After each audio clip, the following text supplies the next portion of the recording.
Strategi lokasi dan tata letak. Seperti yang kita ketahui, lokasi adalah tempat atau posisi relatif dan absolut untuk kegiatan diperjualbelikannya barang dan jasa. Tujuan penentuan tata letak terdiri dari yang pertama, memberikan kemudahan kepada pelanggan. Yang kedua, memberikan teknologi yang diberikan kepada pelanggan. Yang ketiga, menentukan tata letak yang sesuai dengan kadar keindahan, kenyamanan, dan keamanan. Dan yang terakhir, menentukan kualitas tenaga kerja serta memberikan metode pelayanan untuk pelanggan. Penentuan tata letak terdiri dari lokasi parkir, tempat ibadah, keamanan, dan fasilitas untuk pelanggan. Penentuan yang sesuai dengan tata letak ini akan memberikan kesan yang baik bagi para pelanggan. Selanjutnya saya Dila Safira, saya akan menjelaskan tentang lokasi dan tata letak dalam pelayanan perbankan. Bank terdiri dari berbagai macam jenis kantor. Ada 5. Yang pertama, kantor pusat, kantor wilayah, kantor cabang utama, kantor cabang pembantu, dan juga kantor kas.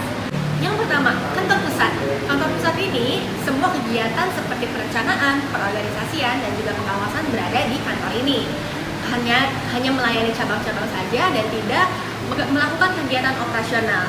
Yang kedua adalah kantor wilayah. Kantor wilayah ini membawahi beberapa cabang dan dengan tujuan memudahkan perorganisasian koordinasi antara cabang-cabang saja. Dan yang ketiga adalah kantor cabang utama. Kantor cabang utama merupakan kantor cabang dengan jasa bank terlengkap. Dan yang keempat adalah kantor cabang pembantu. Berada di bawah kantor cabang utama dan kegiatannya hanya sebagian dari kegiatan kantor cabang utama. Dan yang kelima adalah kantor kas. Kantor kas ini merupakan kantor yang kegiatannya meliputi kasir atau teller saja. Selanjutnya, dalam pertimbangan penentuan lokasi, itu dibagi menjadi 2 faktor, yaitu yang pertama faktor primer dan juga sekunder. Dalam faktor primer, itu dekat dengan pasar, dekat dengan perumahan dan juga tenaga kerja, fasilitas, sarana dan prasarana. Lalu dalam faktor sekunder, itu harus meliputi seperti biaya investasi, fasilitas penunjang, pajak, dan aturan pemerintah. Strategi perbankan dalam memudahkan nasabah dalam bertransaksi itu salah satunya menyediakan fasilitas ATM. Biasanya mesin ATM ini ditempatkan di lokasi yang strategis seperti rumah sakit, pusat perbelanjaan, perkantoran, dan juga sebagainya. Selanjutnya, saya Alvina Tamara dan saya akan menjelaskan tentang tata letak suatu perhotelan. Tata letak suatu perhotelan itu sangat penting bagi setiap para pengunjung yang datang ke hotel tersebut, terutama bagi interior bangunan. Kesan pertama bagi setiap tamu yang datang itu terletak pada lobi hotel, karena lobi hotel adalah situasi di mana setiap orang atau pengunjung datang pertama kali pada setiap hotel yang akan mereka kunjungi. Di sini ada 4 tata letak dan fungsional bagi setiap hotel. Yang pertama adalah ruangan. Ruangan berbicara tentang denah, ukuran, perabotan, dan peralatan bagi setiap hotel yang disediakan untuk pengunjung.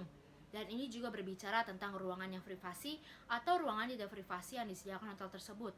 Karena kenyamanan bagi setiap pengunjung itu juga tergantung pada sirkulasi udara dan sirkulasi bangunan yang disediakan oleh hotel tersebut. Dan yang kedua itu berbicara tentang pencahayaan. Pencahayaan atau skema warna bagi setiap pengunjung itu sangat penting, karena desain interior bagi setiap bangunan itu menentukan kenyamanan hati bagi setiap pengunjung yang datang, karena itu adalah furnitur yang mendukung bagi setiap tamu hotel. Oke, dan yang ketiga itu suara.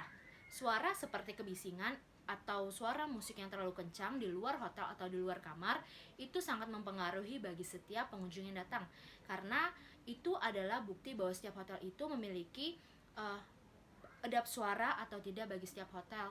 Karena ketika orang mau staycation atau tamu mau menginap di dalam suatu hotel, mereka akan menentukan apakah ruangan ini nyaman atau terhindar dari kebisingan. Dan yang keempat, itu berbicara tentang aroma. Aroma ini adalah kesan terbaik atau kesan yang benar-benar menjadi memorable bagi setiap pengunjung. Kenapa? Karena aroma menciptakan suasana dan meninggalkan kesan.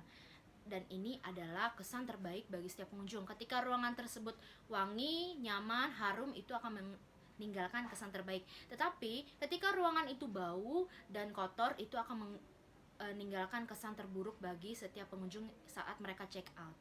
Desain yang cerdas menciptakan kondisi dan kenyamanan bagi setiap tamu yang datang. Dan ini lagi-lagi disebutkan dengan interior bangunan. Dan lobby menjadi kesan pertama terbaik. Dan biasanya hotel-hotel yang ada di ibu kota pun itu menjadi sorotan bagi setiap pengunjung. Kenapa? Karena dilihat dari harga, dengan patok kenyamanan mereka, dan juga dari interior bangunan mereka. Dan ini biasanya terdapat di kota-kota besar ataupun di pusat kota ataupun di tempat wisata. Dan bagi setiap pengunjung itu menjadi kesan yang buat mereka menjadi wah karena mereka ingin liburan. Dan sekian presentasi dari kelompok kami.